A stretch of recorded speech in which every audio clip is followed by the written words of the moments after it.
ভাবছিলাম মিলনের টাইমে কঠিন কোশ্চেন আসবে। অনেক এক্সাইটেড ছিলাম, রাতে ঘুমাইতে পারি নাই। আহারে বেশি এক্সাইটেড ছিলাম, ফার্স্ট টাইম ছিল যে এর জন্য। শুনুন, আমার বাড়ির লোক লিজেন্ডাই আমাকে জোর করে বলতো। আপনার সাথে বিয়ে দিচ্ছে ঠিকই, কিন্তু বিয়ের পরে আপনি শুধু আমার দেহটাই পাবেন, মন পাবেন না।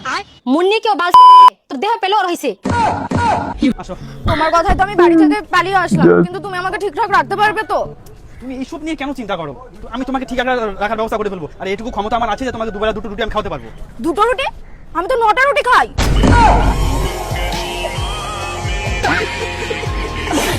তো গাইস, ভিডিও শুরুটা দেখেই তোমরা বুঝতে পারছো যে আজকের ভিডিওটা কতটা লেভেলে অস্থির এবং কতটা লেভেলে মজার হতে যাচ্ছে। তাই দেরি না করে ভিডিওতে অবশ্যই একটা লাইক করে দাও, চ্যানেলে মতো বলে সাবস্ক্রাইব করতে মোটেও ভুল করবে না। তো চলো আবার শুরু করা যাক। আপনাদের সম্পর্ক কয়দিন ধরে?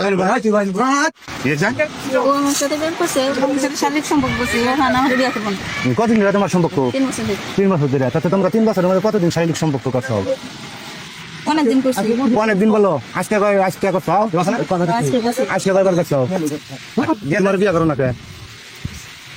হ্যাঁ? এই তুই মালটাকে বিয়ে করবি না কেন? সত্য কথা কও। জয় বাংলা। কথা কও। আমার কাছে টিয়া দিয়ে আমি নেশা করি, নাহলে এটা তো আপনার দিকে লাভ নাই। আপনি সাংবাদিক, আপনি যাইবেন অন্য কামে, আপনি আমার দ্বারা আইছেন কেন? সমাজ আপনি না আমার দ্বারা আইছেন কেন? আপনার কাম নাই করতে, আমি আসছি আপনার ছিড়তে, আপনি আমার দ্বারা কেন আইছেন? জোশ ছিল রে ভাই। হ্যাঁ, তো কি করবো? আমি তোকে লাইক কমেন্ট শেয়ার সব করি, এমনকি মেসেজে করি, তো তুই রিপ্লাই দিস না। আহারে শোন, খেতে পারো, খেতে শুয়ে পড়ো। মেয়ে পটানোর স্বপ্ন দেখে। ভাই রে, এরকম বেজ্জতি। শোনো না, আমি তোমাকে খুব ভালোবাসি। আচ্ছা। তোমার জন্য সব করতে পারি, এমনকি আমি আমার জানটাও দিয়ে দিতে পারি। আচ্ছা, বাহ ভাই বাহ, যেটা দেওয়ার দরকার সেটা তো দাও না, জানের কথা বলছো।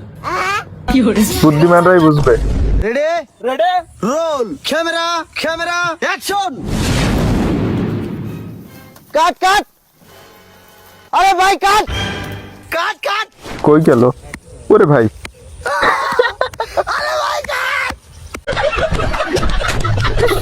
লাই। চোখের নজর ঠিক করে বলো, ঢেউয়ের ধাক্কাটা কিসের খাচ্ছে না না?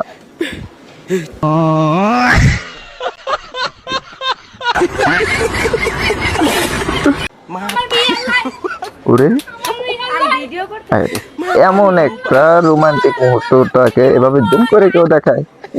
তোমাকে যদি একদিনের জন্য 18 বছরের যুবক বানাই দেওয়া, তুমি কি করবা?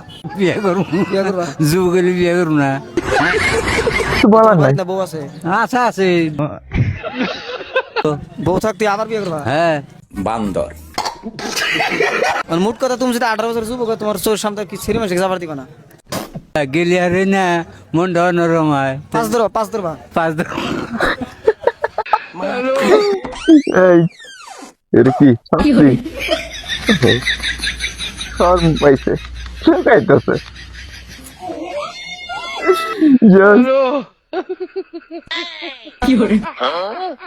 ওরে আয় হায় রে, এই জন্য নাপিতকে বিশ্বাস করতে নেই। ওয়াও, বাহ।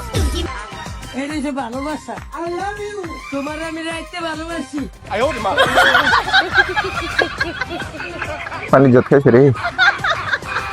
জয় বাংলা। আপনাদের কি সমস্যা বলেন? ম্যাডাম, আমরা বিয়ে করছি 2 বছর, এখনো বাচ্চা কাচ্চা হয় না। খারাপ আচ্ছা ঠিক কথা। আছে, আমি কিছু টেস্ট লিখে দিচ্ছি, আপনার টেস্টটা করাই আসেন। ম্যাডাম, টেস্ট তো অনেক জায়গায় করছি, রিপোর্টগুলো দেখেন। ওয়াও, আপনার স্ত্রীতে সব রিপোর্ট ঠিকই আছে। আপনি এক কাজ করেন, আপনি একটা টেস্ট করে আসেন। ম্যাডাম, আমার সব কিছু ঠিক আছে। তাহলে আপনারা চেষ্টা করতে থাকেন, হয়ে যাবে।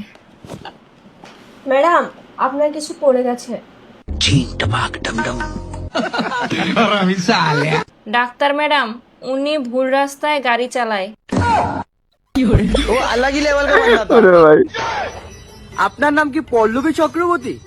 হ্যাঁ আমার বিয়েতে আমার বউকে আপনি মেকআপ করিয়েছিলেন? হ্যাঁ, আপনি খুব সুন্দর মেকআপ আর্টিস্ট। আচ্ছা। আপনার জন্য একটা গিফট আছে। আইফোন। আইফোন। Great, nice. বিয়ের পরের দিন যখন আমার বউরে দেখছি সেম আপনার মতন আমারও বুকটা ফাইটটা গেছিল।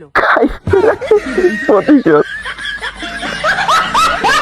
Yes. সবাই আমাদের সাথে প্রেম করতে চায় কারণ আমরা বিউটিফুল।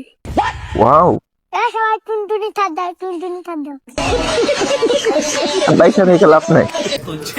এক্সকিউজ মি ভাইয়া, একটু বিপদে পড়ছি তো, আপনি আমাকে একটু হেল্প করবেন? আল্লাহ আপনাকে জান্নাত দান করবে। অবশ্যই। আচ্ছা যাও, এই পুরো ড্রিম ক্যাফে আপনার। এই ড্রিম ক্যাফে পুরোটা কি আপনার বাপের নাকি যে দিয়ে দিতেছেন সবাইকে? তো জান্নাত কি তোমার বাপের নাকি যে সবাইকে দিয়ে দিতেছো? জয়, যুক্তি আছে। তোর জন্য একটা ভালো খবর আছে, একটা খারাপ খবর আছে। ভালো খবর কি? মা, ভালো খবর হলো এইটা, তুই যদি এবার পরীক্ষায় ফেল করিস তাহলে তোর বাপ বুঝে তোর বিয়ে দিয়ে দিবে।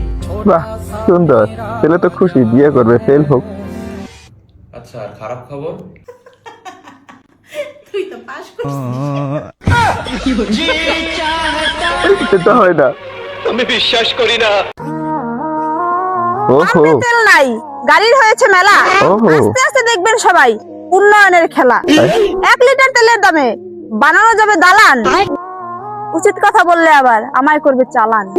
রাত্র হইলে বিদ্যুৎ থাকে না, গরমে সবাই ঘামে, মাস শেষে টাকা চায় বিদ্যুৎ বিলের নামে।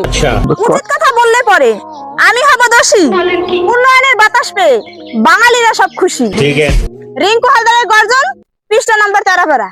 কথাগুলো কিন্তু রাইট ছিল রে ভাই। আচ্ছা আমি মারে বলতাছি, মা তোরে না বলছি ভাত খাওয়ার সময় কথা বলতে হয় না? আগে ভাত খা তারপর বলবি। আচ্ছা ঠিক আছে। মা নানি মারা গেছে। ওয়াও,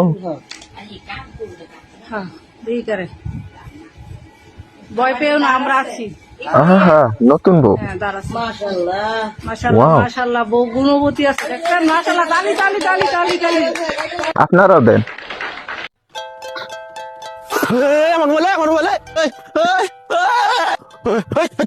শালা চোর, দিনে দুপুরে মোবাইল ছিনতাই করস। না ধরুন মিয়া, ছাড়েন আপনি। রাস্তাঘাটে যে থাকেন, রাস্তাঘাটে কত চিন্তা করে আছে আপনি জানেন? আপনি সতর্ক আছেন নাকি এর লিগে আমি আপনার পরীক্ষা করলাম। ওয়াও, আপনার মোবাইল আমার কই দেখো লাতাই গেছিল। বন্ধু বান্ধব ফাজিল বেশি রে। সাইকেলের হাওয়া চলে গেছে না, চেইন পড়ে গেছে।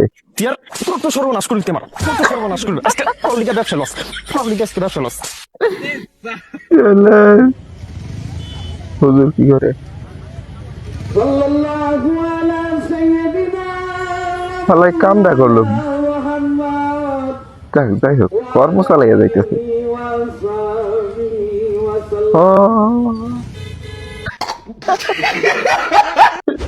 হ্যালো, আমরা ইনকাম ট্যাক্স ডিপার্টমেন্ট থেকে বলছি। আচ্ছা, নাকি ডিপার্টমেন্ট বানান বলুন তো? চালাক আছে। PARTMENT। আচ্ছা, কি হয়েছে ম্যাডাম? আমাদের কাছে খবর আছে আপনার অ্যাকাউন্টে ইল্লিগাল 60 লাখ টাকা ঢুকেছে। কই না তো, ঠিক আছে আমি চেক করে বলছি। ম্যাডাম আমার অ্যাকাউন্টে তো 6000 টাকা আছে। এই লক্ষ্মী, আমি সাথী বলছি, তোর ওই 6000 টাকা থেকে 100 টাকা পাঠান, আমাদের বাইকে তেল শেষ হয়ে গেছে। আল্লাহ হাফেজ।